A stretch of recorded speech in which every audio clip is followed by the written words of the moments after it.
Good evening, everyone. Welcome and thank you all for being here. I hope you're staying safe and hydrated wherever you may be joining us this June evening. My name is Ricardo Hernandez, and I'm the Assistant Director of Programs and Partnerships here at Poets and Writers. I'm also your host for the evening.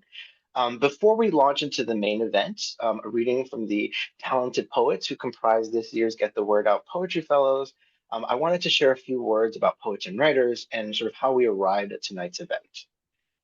So for those of you who may be unfamiliar, Poets and Writers, established in 1970, is the largest nonprofit serving creative writers in the country. Each year, tens of thousands of poets, fiction writers, and creative nonfiction writers benefit from our programs, which include our eponymous magazine. This is, of course, the latest issue, Poets and Writers.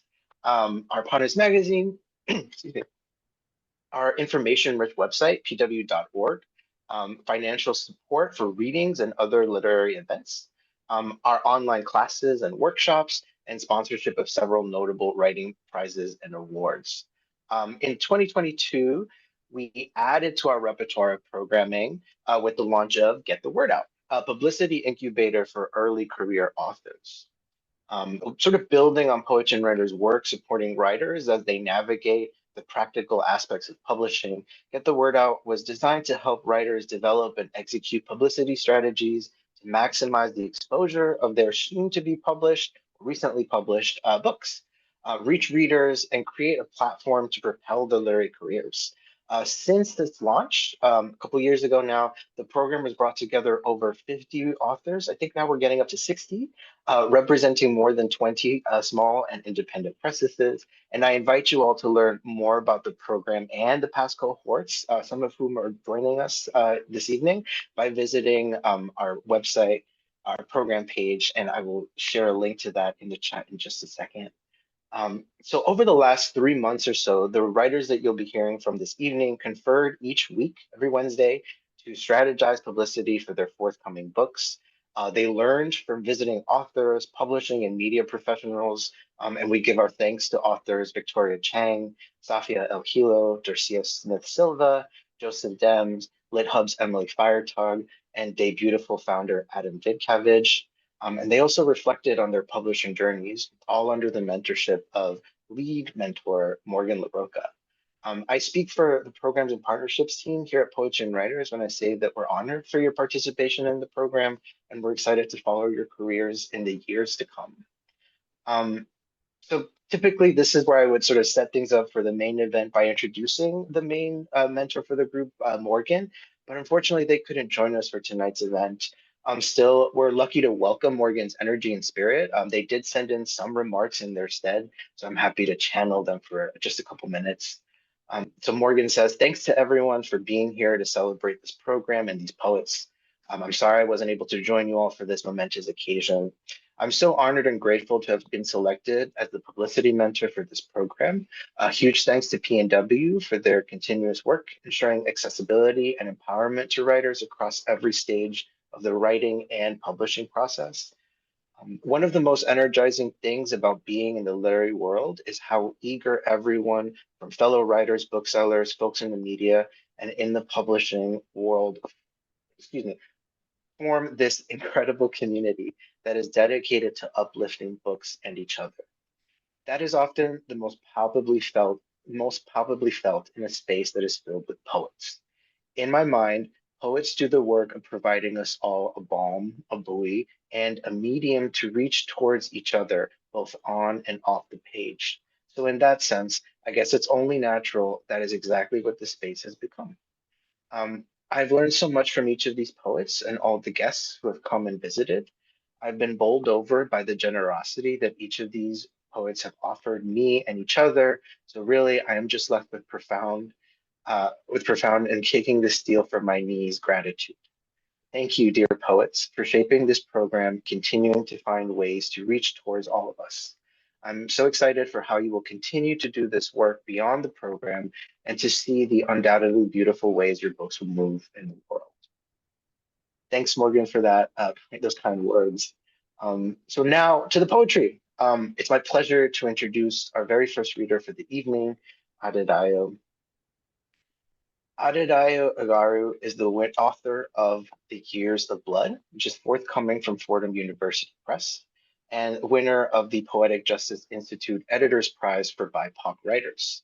A 2024 Ruth Lilly Rosenberg Fellowship finalist, a Wallace Stegner Fellow this year, and a Cave Canem Fellow.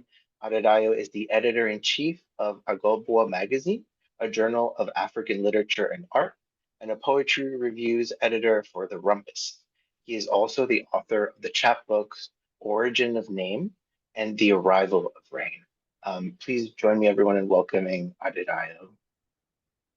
Yeah, hello everyone. I'm so excited to be reading my poem. I would be reading one poem from The Years of Blood, and it's titled Boys Who Never Die. This poem is after Safia Leo's Girls Who Never Die.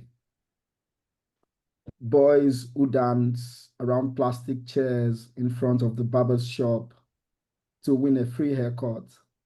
Boys who gaze at the moon and fabricate a story about the moon man who left his mother and turned into a moon man. Boys who love their mothers and run after cows on Ogunle Street. When ice cream melts and slings down the boys lick their arms. Corn boys, yam boys, boys who never joke with food. Boys who show us new shoes their father got them. Joyous boys, laughing like the sea. Boys who call me friend. Boys who buy me sweet, goody goody. Quadri, Olushola, Adams, Ogunkoya, Said Apari, Penka, Adedamola, Oluwatosi, Mido, Shegun, Oladeji, Kyle de Karim, Adewusi Sheyi, Bukola, James, Taufik, Ibrahim, boys puzzled by God's grace, boys who open their eyes during prayers, boys in love with the same girls, boys fighting over girls, boys without flowers, boys with flowers, boys who love boys, boys who love boys who love boys, boys who hide, boys who seek, boys jumping thin lines of life playing sway, snake and ladder boys, boys watching their father's father play draft, Paraga boys, boys who like the smell of cigarette but swear they'll never smoke, boys who feel ground chalk in roll paper and puff, boys in a kitchen filled with smoke, boys who carry scars from playgrounds, boys who carry scars their fathers give them, boys who don't listen, boys who listen, boys who revolt, boys who live home, boys who will never be absent like their fathers, boys who watch their fathers at bars down the street, boys who search for their fathers in the dark, hungry boys, dreamy boys, boys who teach boys how to wank, boys kissed by older women, boys kissed by young women, boys the hope of a chameleon, always changing, always changing. Saturday special, dancing to Ebenezer Obi, Tom and Jerry boys. Saturday special on BCOS, Worldwide Wrestling with Shawn Michaels, Tinko Tinko boys, boys who love bright colors. I wear yellow and you wear sky blue, little stars dotting the sky, noisy boys, boys who kiss girls, boys who love God and go to church in their best shoes, home boys, street boys, boys who leave home for school one morning, their corrupted bodies later a small farm days later. All right, thank you. It is with great honor and pride that I would be inviting the next reader, Genevieve DeGuzman. Genevieve DeGuzman is a Philippine-born poet and writer living in Portland, Oregon. Our first collection, Karaoke at the End of the World, is forthcoming from JackLeg Press in March 2026. Our work has been supported by Oregon Arts Commission, PEN America, Literary Arts, AWP, and Vermont Studio Center. Genevieve has received the Oregon Literary Fellowship, the Storyboard Conference Fellowship with Story Studio, and has been an Alice James Award finalist. Earning several Best New Poets nominations, her work appears in publications like The Hard Droid, Poetry Northwest, Phoebe, and Rhino. I introduce to you Genevieve DeGuzman. Hi, everyone. Thank you. I'll be reading 2 poems from Karaoke at the End of the World. Mother. Mother is on a mission to run me down. Behind the wheel, she drives. Speed demon, tailgater, tearing up asphalt, spitting ribbons of Vulcan on the road. We drift together, matching gaits, tread to tread. Her headlights drill the back of my head, tethering us like twin buoys, womb tight. Overhead, Fanta orange horizons drip, and the Santa Anas boil down hillsides and backsides. The dangers here are hard to resist. Here, the meek stroke their carving knives and ruffle their children's hair. Air crackles with every breath, electric. Regard uttered through my crooked bite could start a fire. My mother knows this, knows which rest stops to check for me, which hitchhikers are running away from home, which ones are trying to get home. What gets my dash to light up? I was on my way home and didn't stop. No passing for 40 miles through salt mountain passes. Desert in my mirror on fire. Tumbleweed on fire. Fire in the combustion engine, in the pistons racing hot. Fire in the hole, fire in the atrium and the ventricle pushing fireproof blood. Mile after mile, broken yellow lines pulse. I'm counting them off in the dark like blood pressure. I'm going so fast, the lines peel off the Yucca Clara story and Joshua Tree. Without the devil winds in the chase. Without her high beams licking my neck bones, hurting me along this dirt dome, where would I go? What would I be when my mother unmasks in the mirror, closer to me than she appears? The xenomorph turns 45. Before you blow her to smithereens, Marines, remember that she was once a mother-to-be. She turned 45 and launched herself in a pod with an unbreakable seal that would last 1,000,000 years. Adrift in space, she waited to be retrieved from the darkness, like our time capsule golden record etched with songs sung at karaoke parties and all the hellos in every language. Hello, children. Cherubs pinched apple-cheeked by the sun. Envy of the block, hair glossy dark, sweet whiffs of damp grass and fresh linen. Like Voyager 2 passing Pluto, this brood leaves her a little more each day when she puts on cream to smooth the cracks on her hard shell beetle body. She cries when her daughter tosses her graduation cap, screams murder when her son skids on his bike, skins new knees. Blood excites her, but not more than the smell of chlorine from the pool, how it boiled off their backs under the summer sun. The male donor is a feminist and holds her hand, admiring the feeling of a body feeding another body. Oh, these tender fictions of children, bickering at the jungle gym, their chatter invented atop the merry-go-round. She longs for the way they make believe the make-believe. She longs for a newer, younger body. She wishes to collect milk teeth as tokens to squeeze in hand as she hurtles through the burn. Come home, she thinks to the stars, with the fervor of every child screwing up their eyes to make a wish to their mothers. Thank you. Now it's my pleasure to introduce your next poet.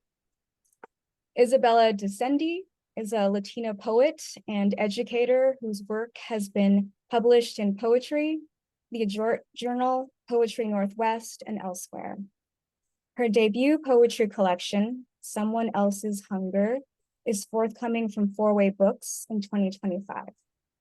Her chapbook, Through the New Body, won the Poetry Society of America's 2019 Chapbook Fellowship. She has received an individual artist fellowship from New Jersey State Council on the Arts and an open door career advancement grant from poets and writers. She holds an MFA from Columbia University and currently lives in Hoboken, New Jersey. Take it away, Bella. Thanks, Genevieve, and thanks everyone for being here. Can you hear me okay? Can you thumbs up me? Okay, cool. I can't believe there's like 140 of you here. Are we at a concert or poetry reading? I'm confused. But no, thank you so much for spending your evening with us reading poetry. I won't waste any more time. I'm going to read 2 poems from my book, Someone Else's Hunger, which is available for pre-order now, and it will be out September 15th. This first poem is called Un Poema para Latinas, and I wrote it after J-Lo and Shakira headlined the Super Bowl, and this really insightful white guy named Kevin had this brilliant thing to say about it on Twitter, and so I'll read you the tweet first. This tweet says, I am embarrassed for my kids to watch this halftime show. What the hell? Stripper poles, crotch, and rear end shots. No dignity. Hashtag Super Bowl. Hashtag halftime show. Shame on you, J-Lo and Shakira.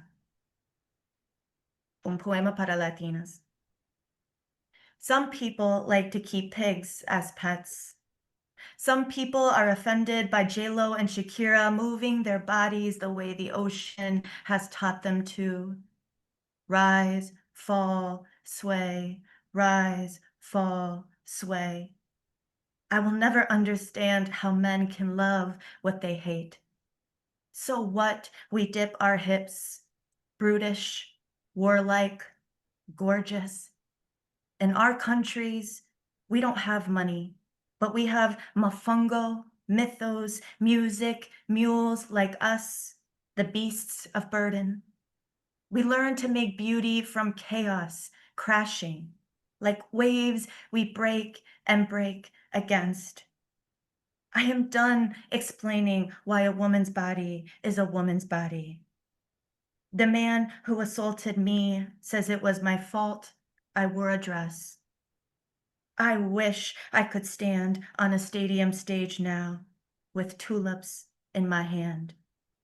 6-inch heels propping me up like a superstar or saint, while his small, stony eyes focus on my body, shaking like a hurricane, shaking like Persephone did when she stood proud in her gown of darkness and sang to her neighbors in the underworld, look at what you did to me. Look at what you did. And I'll close with this one. And while I pull it up, I'll say just quickly, I wrote this during COVID. I was living alone in like a 400 square foot studio in New York. And as part of therapy, my therapist had told me to start dancing as a way to like try to start expressing some of this bodily trauma. And so I did, and I posted a video dancing online, and my mom immediately calls me and she's like, are you okay, mommy? I'm just checking on you. You're not doing drugs, are you? And, you know, a woman just can't live her life. So this poem is about that. It's called Milagros, which is miracles in Spanish, or self-portrait at 28. Alone in my studio apartment in New York, I dance to Burna Boy y reggaeton and post a video of myself online. My mother calls to ask if I'm on drugs because it's difficult for anyone to believe a woman who lives alone might just be happy shimmying in her skin the way the stars shake and ricochet just before they burst into the beautiful catastrophe of nothingness. In true poet's fashion, I have to say, I don't care what they think. I have to build this analogy out of language for you to believe I'm like the stars. I know my ancestors would have danced with me in quarantine because Cuba, like New York, is an island where everyone is lonely and everyone is grateful for their little bit of nothing, and joy is not earned but made. How else would we have bachata if it weren't for sorrow?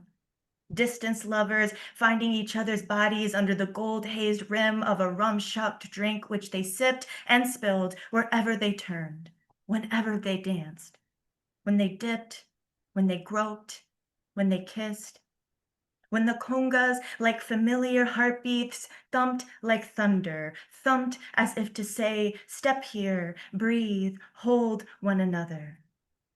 Haven't I been there? Been so hungry, I was reckless, felt so abandoned in my body, I let any man hold me so I could pretend his hands were the hands of my first love sliding down my hips. Listen, all I'm trying to say is, this world feels like an incomplete phase of the moon minus beauty. All I'm saying is what my people in the Caribbean have always known to be true, that a slick melody strummed against a summer sky rhythming is key to setting you free. Of course, when Burna Boy blares, I'm a hurricane spiraling. Of course, tocar means to make music and to touch. When I strum the impossible instrument of my skin, I'm a cello humming light, doing what I must to shake the night sky from my bones. My therapist says, it takes years to shake a trauma from the body. But here's what suffering, I mean the combustive bodies of stars, have taught me. Burning is the only way some of us can get clean. The problem is, sometimes I forget this. And when I start to feel this way, when I begin to face the hard truth that I might not ever be deeply loved by anyone ever again, that it might just be me and this brown body alone forever in this home, well, I turn on my music and let the bass snake up my leg because I still love the ruckus it causes. The chaos of my hips, like prayer, releasing something, like prayer, revealing my sloppy, ineffable heart to the gods. Oh, reader, how else can I admit this? All I want is to be held. All I want is for you to come closer and dance with me. Yes, dance with me right here, right now, in this shitty kitchen light. And see if you don't feel free once reminded that our fabulous, infinitesimal lives, flickering, flickering, flickering, are just like the stars.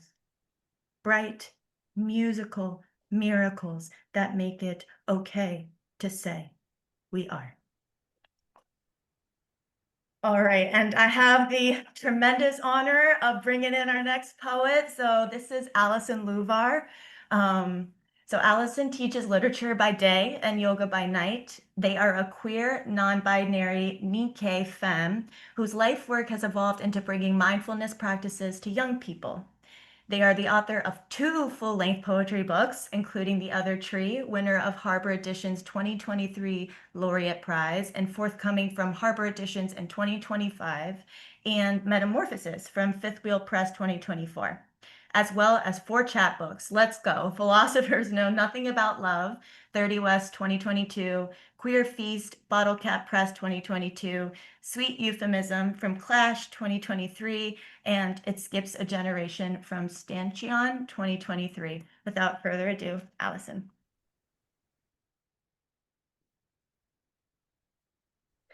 Thank you so much, Bella. Wow, what an incredible reading so far. I'm so grateful to be in this company. I can't be speechless yet. I have a couple poems for you. I'm gonna let just the vibes dictate. Everything based on vibes, teaching based on vibes. All right. So the first poem I'll read from The Other Tree. So each of these poems is curated with a location and a date. And it's about my relationship with the Japanese side of my family, which was incarcerated in Tule Lake. Grand Slam, Tacoma, Washington, 1939. Jack takes a baseball bat to the river. August spawning season. The dry rock tops steam like the belly of a monster cut open. Unlaces right boot, then left. pulls them off without sitting, and sets each woolen sock safely inside.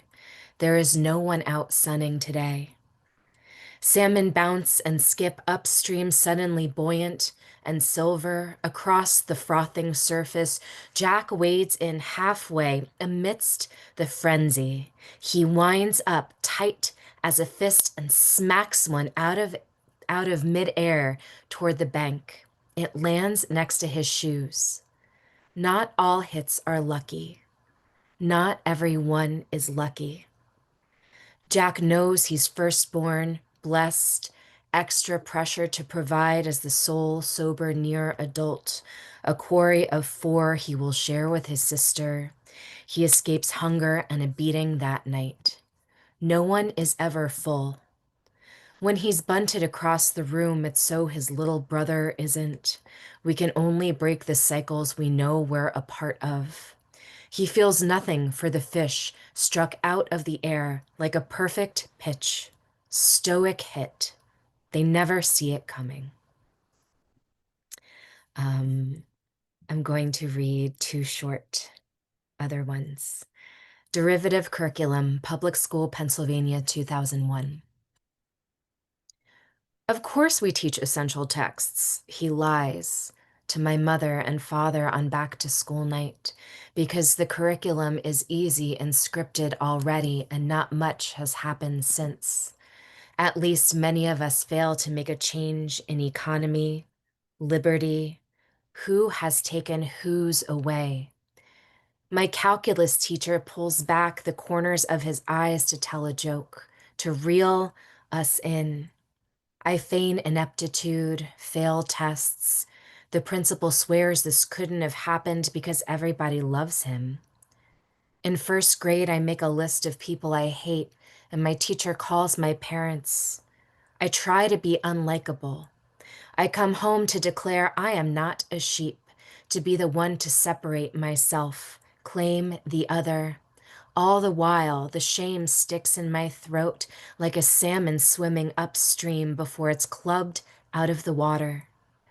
We never read Farewell to Manzanar. I still can't measure limits at infinity, and I continue to add their names. And I'll end with a short poem about the lemons that you see on the cover from my auntie's tree in Oakland. To sprout a lemon seed, Oakland, California to New Jersey, 2013. To sprout a lemon seed, you have to free it of its fruit. Rinsing in a loveless sieve will do, but the best way is to keep it in your mouth for a full 3 minutes until each sour molecule dissolves. Remember not to swallow. Safeguard this nascent promise. Keep turning against your teeth. Tongue probe every divot until you're left with the bitter, wrinkled pit, until this acrid hope knows its first taste of rain was from you. Thank you so much. It's my joy and my honor to introduce another high school teacher. We're done, yay. Nick Martino is a poet and a teacher from Milwaukee. His debut poetry collection, Scrapbook, won the 2024 Alice James Editor's Choice Award and will be published in 2026. His poems have been published in Best New Poets, Narrative, Ninth Letter, the Boston Review, the Southern Review, and elsewhere. A finalist for the 2024 Sewanee Review Poetry Prize, he holds an MFA from the University of California, Irvine, where he received the 2022 Excellence in Poetry Prize. He lives in Los Angeles. Give it up for Nick. All right. Thank you so much. Hey, everyone. Tremendous honor and privilege to be here with this incredible group of poets. Definitely the biggest group I've ever read in front of, so certainly a little bit nervous, but excited to share with you one of many poems today in Scrapbook. The first is actually a kind of visual poem, part of a series based off a series of Polaroid photographs of my father in prison. And so I'm going to share my screen. I hope this is going to work. Here goes. Oh dear.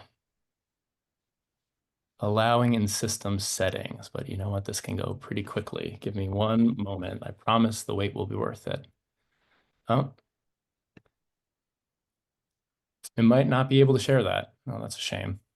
Here at the 9th hour. Well, let me try one more time. I think the host has to enable screen sharing. Oh, they have already, just because it might be my Zoom. Oh, can we see now? There it is. Yeah. Hey, fabulous. All right, we're going to pretend that none of those tech snafus happen. Can everyone see my screen here? This is called Polaroid Prison Visit. Yes. Fabulous. All right. Polaroid Prison Visit. My mother turning to the prison. He lied. I can't stop staring at his face. Dark cement. The silhouette behind the blood in her hand, humming his touch. Her hands grasping in his, a gesture of fear. My mother turning to the camera. She's glowing, and my father's in prison. Heavy mascara carefully applied. I can't stop staring at. I imagine her hardened to stone. This face, rain-dark cement. The prison yard silhouette. The figure behind the blood in my father's hand. A hummingbird. His touch, a judgment of her distance. And yet I can't ignore her hands grasping in his, a gesture of love or fear. My mother turning to the camera, her hair a starving argument of red. I'm surprised that she's smiling, rosy, almost glowing. It's the afternoon, and my father's in prison. Heavy mascara carefully applied, a hospital bright blouse, her tanned hand sleeping on his knee. I can't stop staring at her white teeth. Behind them, I imagine her grief is a cherry pit, hardened to stone. Imagining her frame of mind, do I deceive myself? What do I know?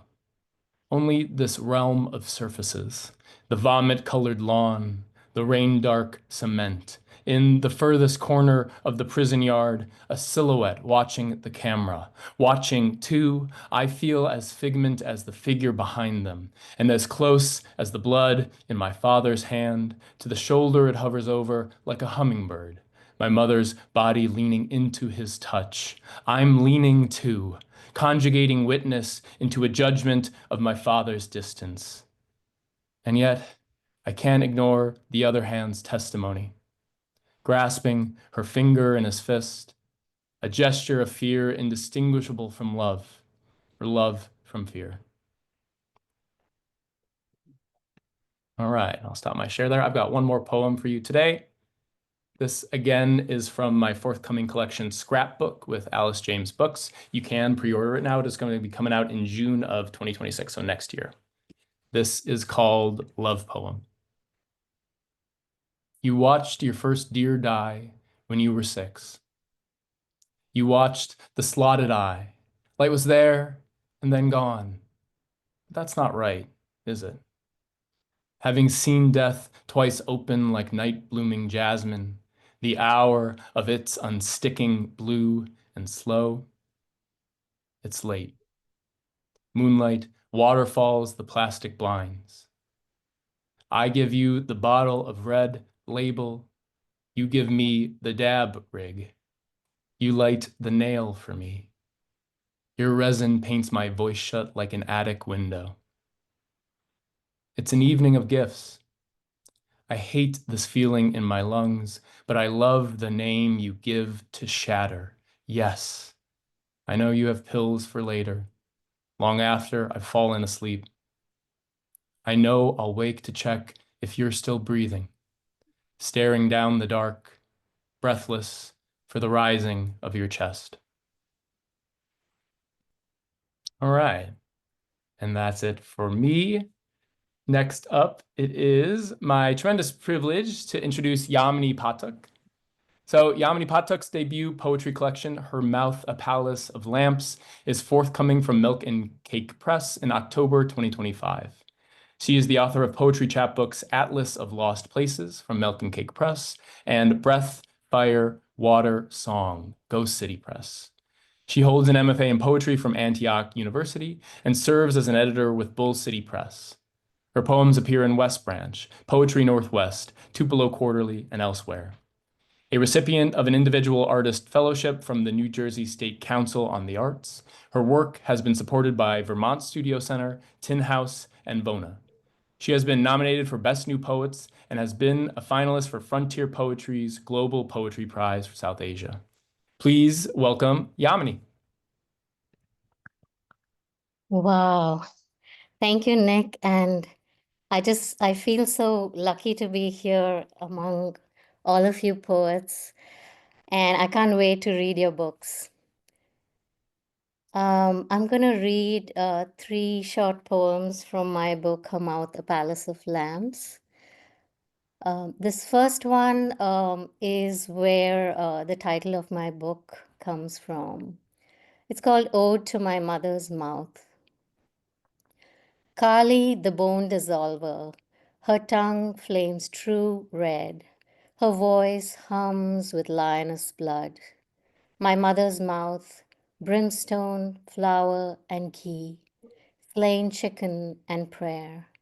My mother's mouth, a palace of lamps. In her hall of benevolent mirrors, my reflection is dancing. The next one is called Rondo, and it's after a sculpture called Rondo 6 by Bruce Beasley. Tender ankles brothered by steel cuff me to a cloud, so I become a bird in circles, longing. Cup of autumn gold for the ancestors, on my lips, their names, in my heart, an altar smoking. Arm in arm linked, bone and breath, wood, metal, and mineral. Lean on me. I will tell you a story of this place, this brightness called living.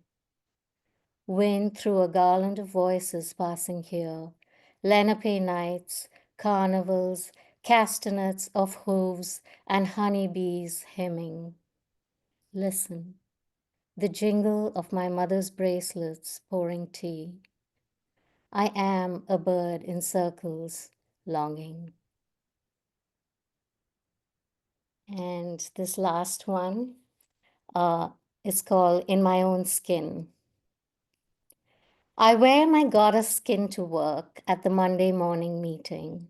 I ride in on a muscle tiger, the color of sundown, in the slink of a slow-moving South Indian river. His fur contrasts nicely with gray carpet, Georgia O'Keeffe prints on the standard issue gray walls. Shocking pink bodice, silk-striped harem pants, stilettoed, something mean. My chandeliered earrings pendulum, my nose stud, a red planet casting light on the dark plains of my face. My 3 sets of biceps, flex, at the ready, multitasking baby. My hair, cumulonimbus, carries essence of jasmine and Mumbai monsoon into the chill of the air-conditioned room. I sport my third eye like a diamond coruscating between bushy brows, but don't be fooled into believing I'm all ornamental. When Petunia from Credit Policy goes into striking cobra pose and venoms her questions at me with a hiss, flames from my forehead laser forth and raise her to the ground. She makes a soft pile of ash. I flick a jasmine bud atop the smoking heap on my way out. Thanks for listening. And now I'm excited to introduce our next amazing reader, Mick Powell. Mick Powell is a queer Black Cabo Verdean femme, poet, artist, Aries, and the author of Dead Girl CAMEO, forthcoming from One World in August 2025, and the chapbook Threesome in the Last Toyota Celica and Other Circus Trips, Circus Tricks, host publications.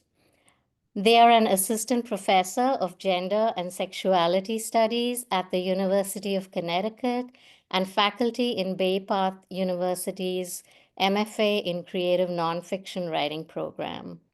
A 2023 Tin House resident and 2024 Torch Literary Arts Fellow, Mick enjoys spending time with cats, chasing waterfalls, and being in love.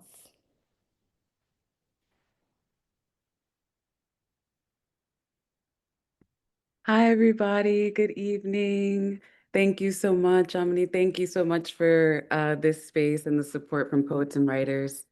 I'm going to read 2 poems from my forthcoming collection, Dead Girl Cameo, which comes out this August and is available for pre-order. I'm going to share my screen in honor of Black Music History Month and Pride Month and the friendships that we've formed in our beautiful cohort of poets. I have some gay little poems about Black musicians and friendship. Let's see, not that one. Here we go.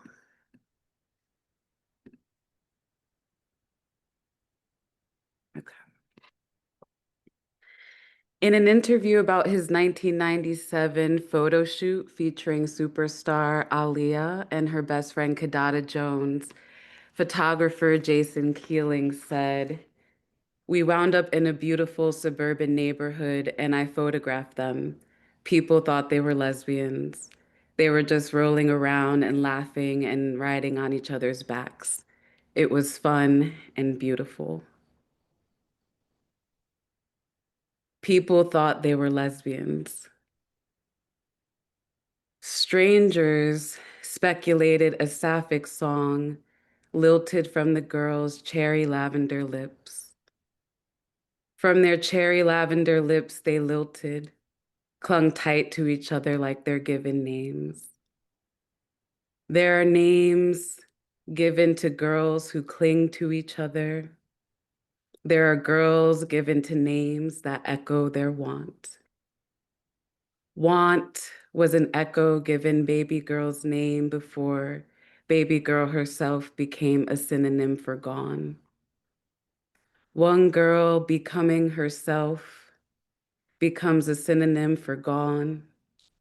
The other, a kind of widow, a storied silhouette.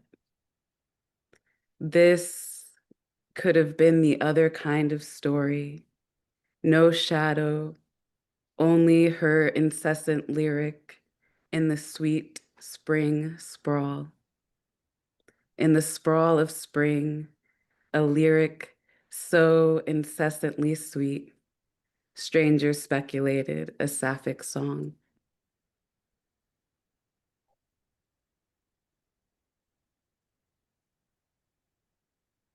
An interesting fact about this photo shoot is that it was the backdrop to my laptop screen throughout my entire writing process of this book. So I feel like it serves as sort of like a thesis statement for the collection in sort of way.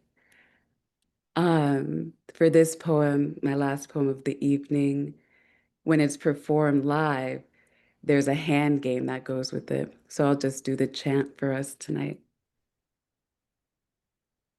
When Aaliyah met Kidada. Black girl of my black girl heart. Black girl of my black girl heart.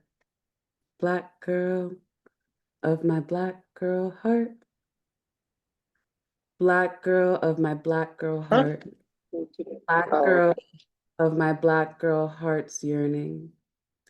We were figured from the same future, first edition freaks, android enigmatic, finger waves and glazed chocolate lips, hot pink minks and leopard print two-seaters, our extravagant leathers, velour tracksuits and bangled charm bracelets.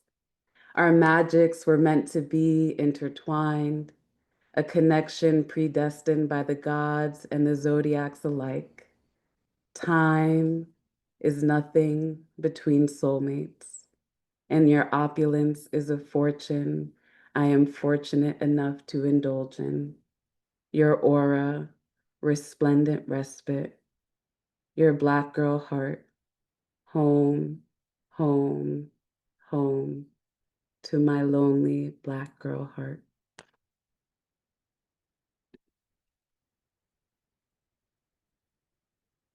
Thank you all. And now it is my absolute pleasure to introduce Maya Salameh.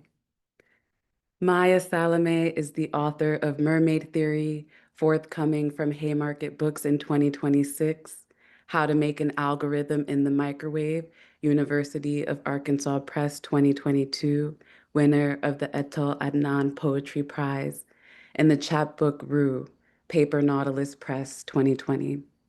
She has received fellowships from the National Endowment for the Arts, Sewanee's Writers Conference, Breadloaf Environmental Writers Conference, and the President's Committee for the Arts and Humanities, and served as a National Student Poet, America's highest honor for youth poets.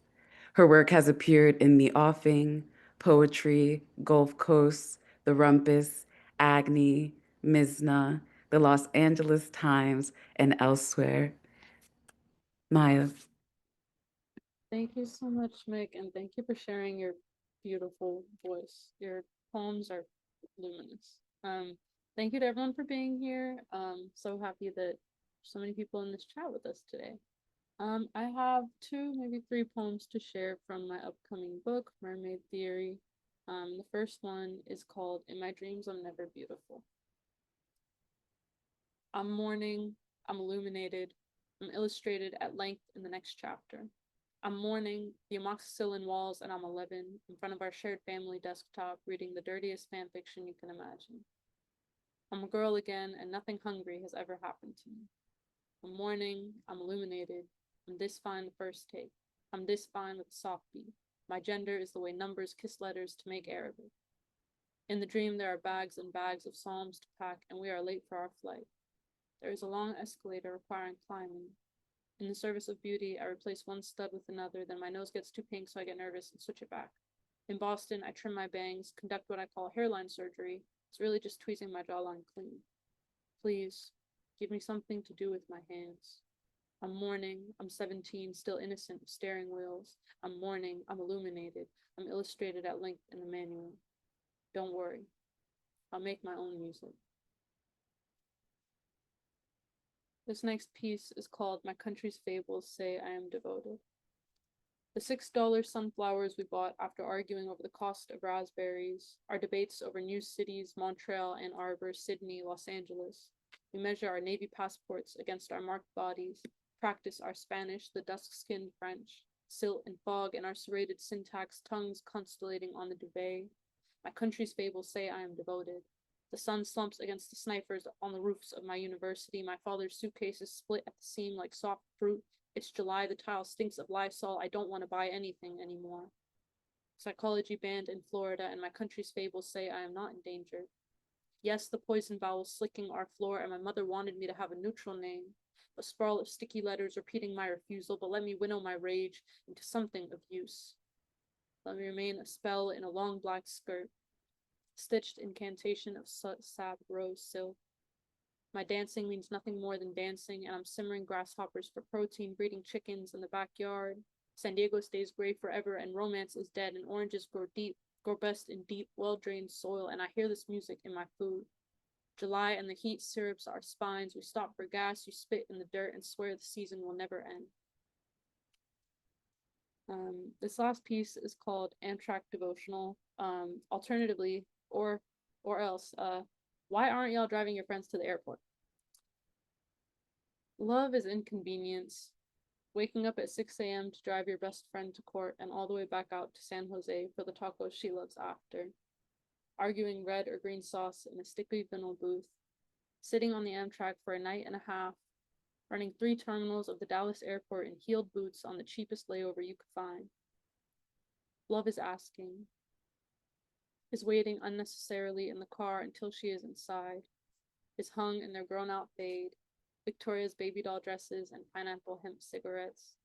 Tobacco makes her head hurt. Love is life-giving.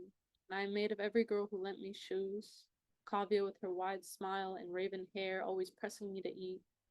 Nina and her lipstick pink as tendon, watching a movie, staring at Hutcherson, with our legs tangled together, gossiping over mint tea, our laughter like a screen door in spring. Thank you, everyone, and thank you again I'm so happy to be in a community with such an amazing cohort. It is now my great honor and privilege to introduce Dr. Kelsey L. Smoot. So I'll say that again. Dr. Kelsey L. Smoot, Behi Kels, is a gender theorist, an elective Southerner, a writer, and a poet. Currently, he serves as an assistant managing editor at Sunburst Publications.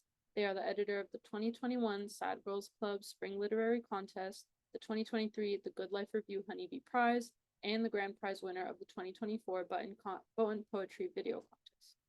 Kels is a Tin House Workshop alum, a Pushcart Prize nominee, a Best of the Net nominee, and a Best New Poets nominee. Proudly, he is also the author of 2 chapbooks, We Was Boys Together with Clash, an imprint of Mouthfeel Press, and Muse with Another New Calligraphy. Thrillingly, Kels's debut full-length collection of poems, Soulmate as a Verb, arrives in early 2026 with Dopamine Semiotext. I'll give the floor to Kels.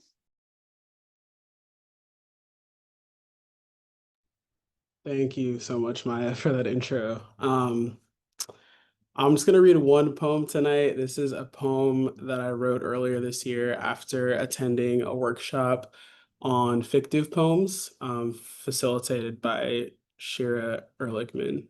So this poem is called Thirsty. It's a sleight of hand.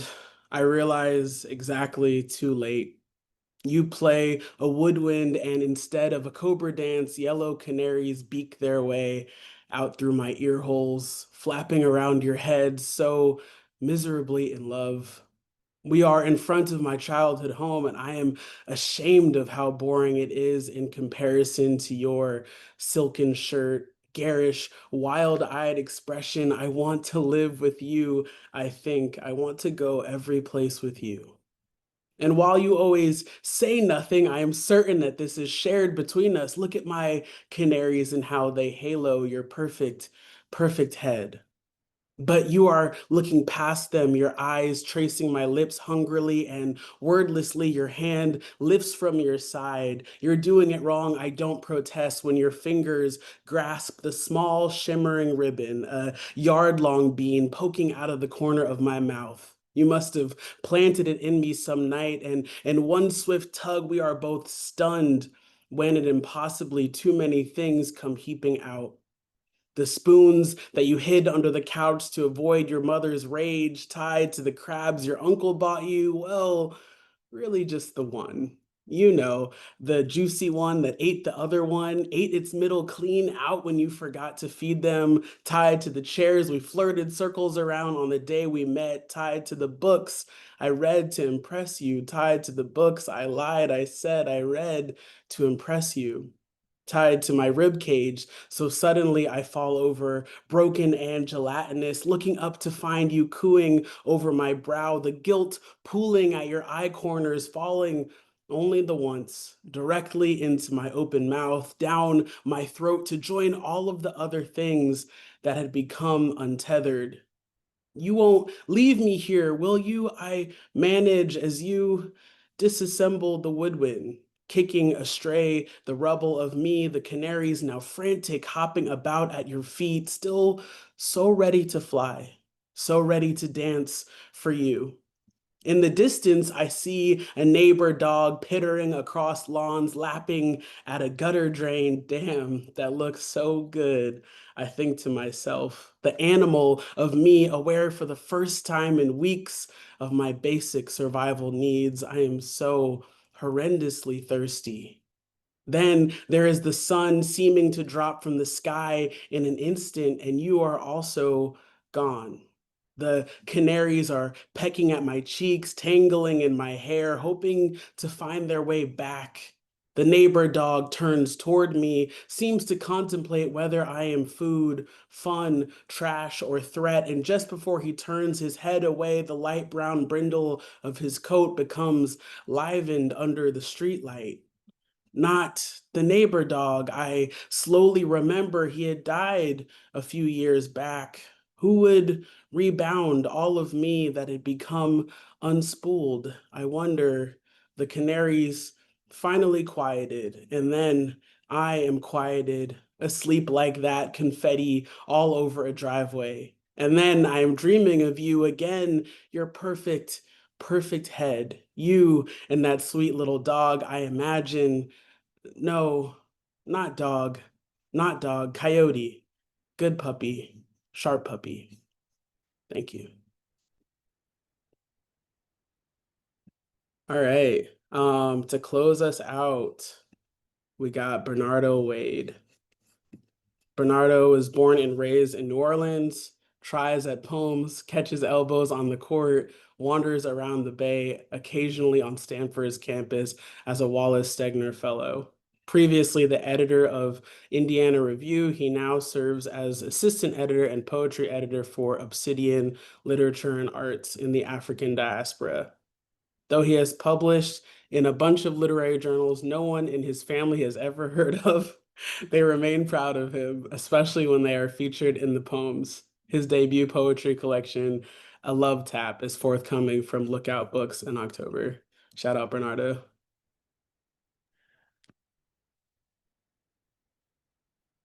All right, thank you. That was incredible. I'm still, for some reason, I'm still thinking about Maya's poem, and I'm like, I grew into someone who started bringing their friends to the airport, but not to LAX. I swear. Some of y'all, yeah, I don't know why I'm still thinking about that. All right, I'm gonna read a poem from the book. Here we go. Or two poems. The first one I'm gonna read off the computer because I was literally editing it up until last week, and so I want to give y'all the right version. All right, this is a poem called "This Shit Is Not Interesting." This is what I know about memory.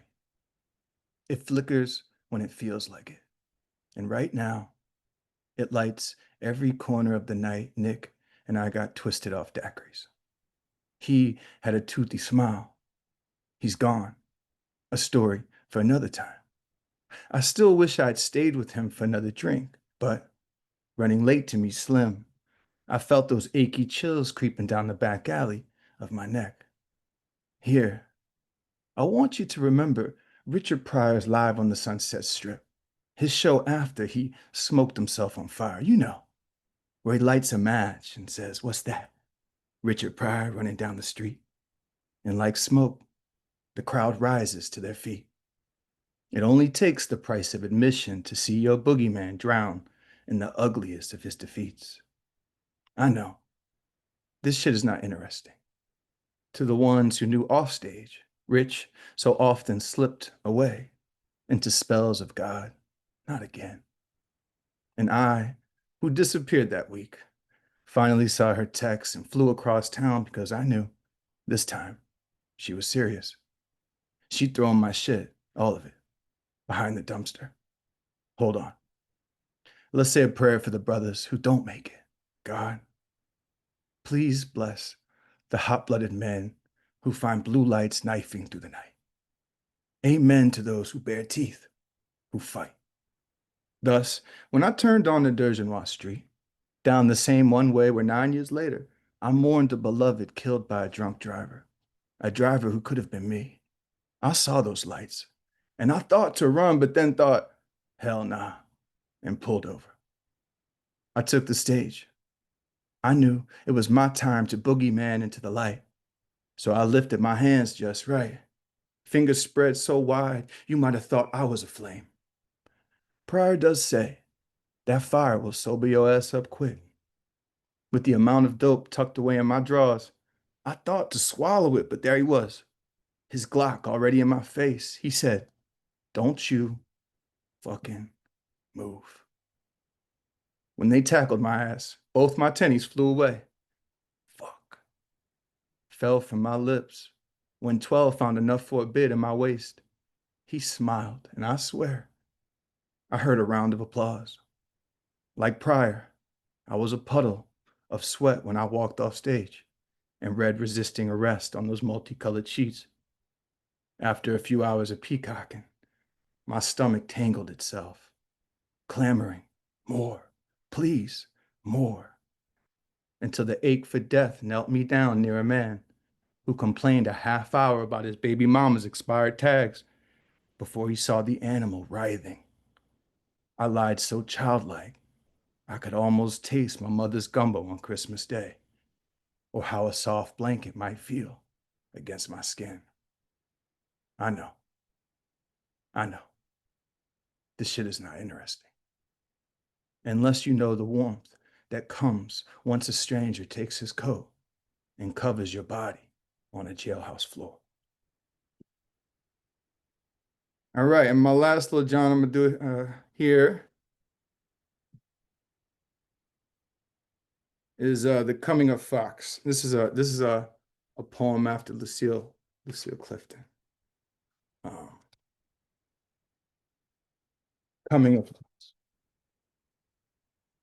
Now gray, almost like smoke, feeling its way against the wind.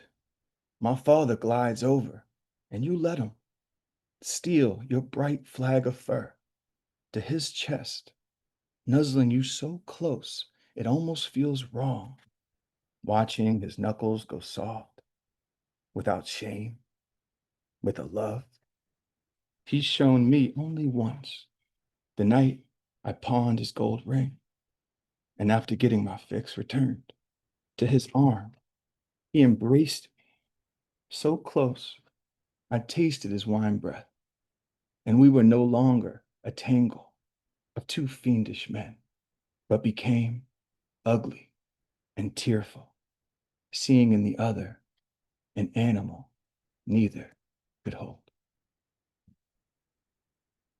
All right, thank you.